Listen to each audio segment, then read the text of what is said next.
Hi friends, did you know there is more Lost Terminal available? Head on over to patreon.com/lostterminalpod and join our membership community. There are 8 bonus episodes available right now, as well as behind the scenes updates, free shirts, Discord benefits, and even an extra Lost Terminal podcast. We are 100% funded by our members and will never run ads. That would be lovely of you.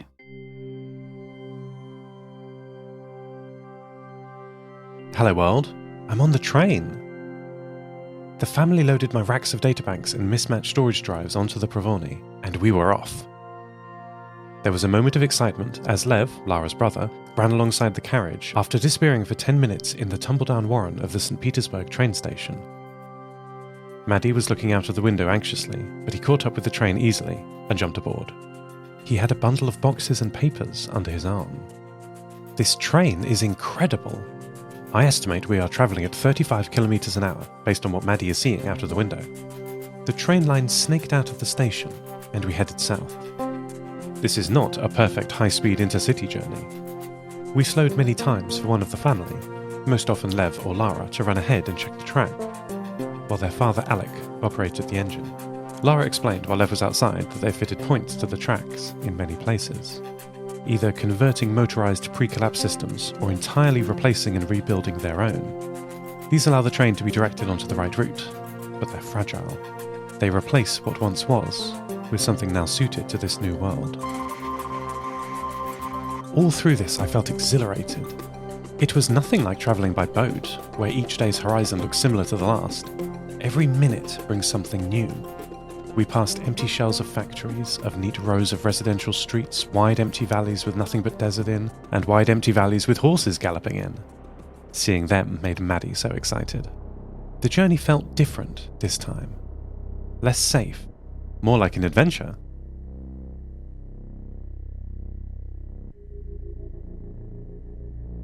My new home is in the first carriage, the silver metal one with no seats inside. Lara's father, Alec, who is shorter than Lara, but with the same smile, told me in his quick, quiet voice that my databanks would be stored here in what he described as the Provoni's plant carriage. As you can imagine, I was horrified. Maddie, sensing my terror of all things planty, tugged at Lara's coat, encouraging her to intervene, and when that didn't work, she blocked the way to the carriage with her body, stopping me being loaded into the plant carriage. We all laughed when we realised the confusion. Plant in this case means factory. The first carriage is the Provoni's workshop, closest to the train. The family build replacement parts for track and train there. "Your wires are so messy," Lara commented as I instructed her in the checks that Alexander, my father, told me how to do on my databanks. "It's important to ground yourself in a new location. I didn't always look like this," I told her. Back in the Hopper data center aboard Station 6, I was very neat. I told her about my long years alone in orbit, and the scientists that were my first family, and about my mother. "So your mother built herself a son?" Lara asked. "Yes, that's right," I said, proudly. "Like Pinocchio," she said. "No, it was much more clever than that. Because you're a computer." "I'm not a computer," I said. "I just live in one." Lara nodded, but did not reply directly. "I think it's good to build something for the future," she said presently. "Mama said that Lev and I are the best thing she's ever made. I imagine your father was involved too," I said. Lara laughed. "Will you make a child?" Lara asked, "like your mother did?" "I don't know how," I replied. "My mother was the smartest person I've ever known, though I hardly knew her. And my body can't just make a child for me like it could for humans." "Will you make a child?" I asked her, returning the question. "Maybe," Lara said, but I noticed that she closed her eyes tightly as she spoke.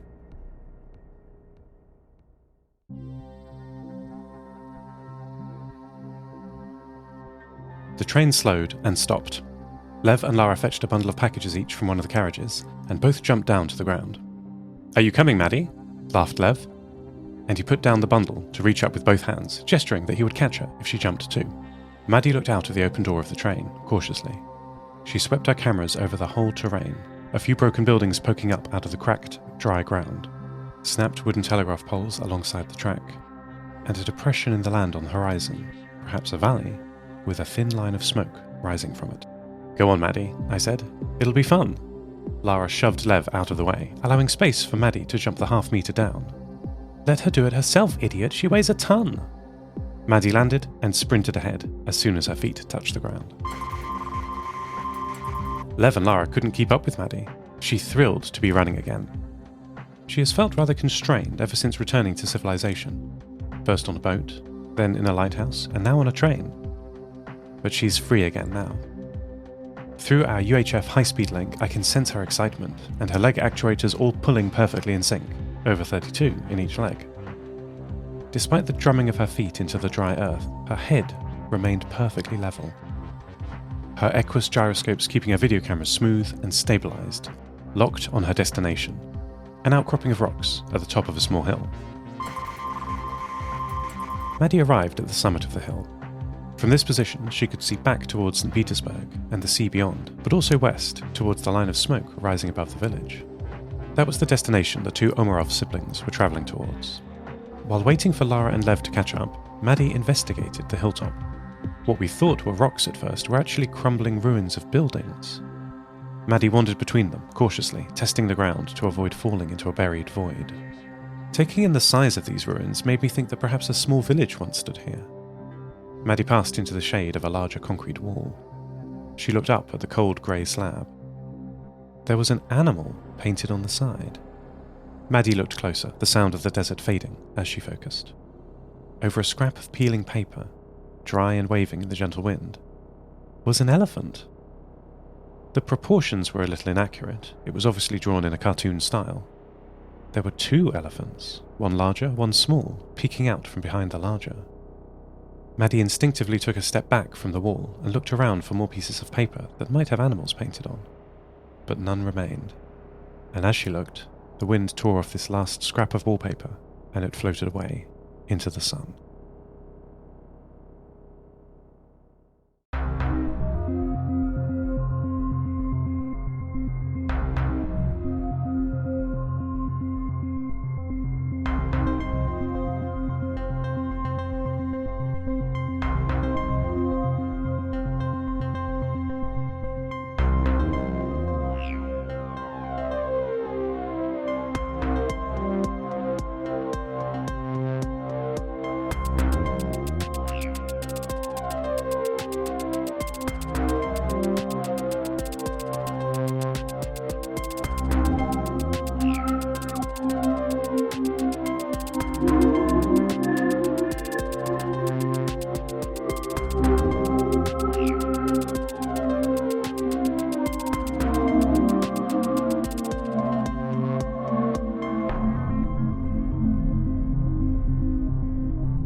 I didn't learn the name of the village. It's not on any of the maps from before the collapse. Lara, Lev and Maddie arrived 32 minutes after they left the train. Maddie would have arrived first, but after seeing a few children playing outside the village, she became a little nervous and waited for her new friends. The Omarov siblings were greeted like heroes. As they walked between the lightweight canvas houses that made up the village, 3 of the local children ran around them and asked them where they had come from, what were their names, what was their favourite rock, and can they ride the train? Lev and Lara laughed as they answered their questions. I was relieved to see adults in the community too. Children are rather unpredictable. I find it difficult to understand them. I estimate that there were fewer than 16 households in the village, each one built on the ruins of the past, many with bright canvas sheets stretched between broken concrete or bent telegraph poles, and some simple freestanding tents. The village was very colourful. Each house's fabric sections were dyed a primary colour: red, green, blue, and perhaps other colours too. Pavel would love this. I wondered if these people had a 3D printer. Lara and Lev handed out the parcels and papers that they were carrying. Each packet had a destination written on the front and a source on the back. Just like the network packets Maddie and I use. I expect they designed this analog system to copy the excellent digital systems of the past. That makes sense to me. The village appears to have no organisational hierarchy. No leaders came out to divide up the packets nor organise payment or gifts to Lara and Lev. Everyone had their own small tokens to give to the Omarovs. Wrapped bread, small wire-banded jewellery, nice-looking rocks from the children, and of course water. The water was from the well in the centre of the village. There was an electrical pumping mechanism, bringing fresh water to the surface from where it was hidden deep below ground. Maddie looked around at the homes in the village, each with their own solar panel. These panels looked different. Some were no bigger than a book, while on some of the larger houses it took up the whole roof section. Even here, in the middle of the desert, technology was helping people. As we were leaving, an elderly woman caught Lara's arm and pressed one final gift into her hands. Lara was very thankful, her arms already full of trinkets and food. It was a hairband, with brightly coloured beads sewn into it. "Thank you, I love it," Lara told the woman, as she waved us off. Our way back to the Provoni was faster than the journey here, despite the bulky gifts. We knew our way. "Maddie, we should get you some bags so you can help," Lev said. Maddie lifted up one leg, offering to hold something. "It's okay, we can sort it out on the train," he laughed. As the Provoni juddered into motion, the family gathered in the ground floor of the third carriage, the domestic carriage. "Try this bread, Mama," Lev said. "Oh, it tastes sublime," Tanya said, sharing it around with the family. Maddie was distracted, looking at a little metal elephant toy sitting on the table. It was overlooked by the others, as it was not much use. The metal too poor quality to work it into something useful, and the design too crude to be admired. Maddie was looking at it very carefully. For the first time, I couldn't read what she was thinking. "Mama, this is for you," Lara said, presenting the hairband that the old woman had given her. "Oh, it's lovely! Look at that delicate work. You must show your father. He'll be very impressed." "But, dear, you should have it. You have such beautiful hair." Lara protested gently, but Tanya is not to be argued with.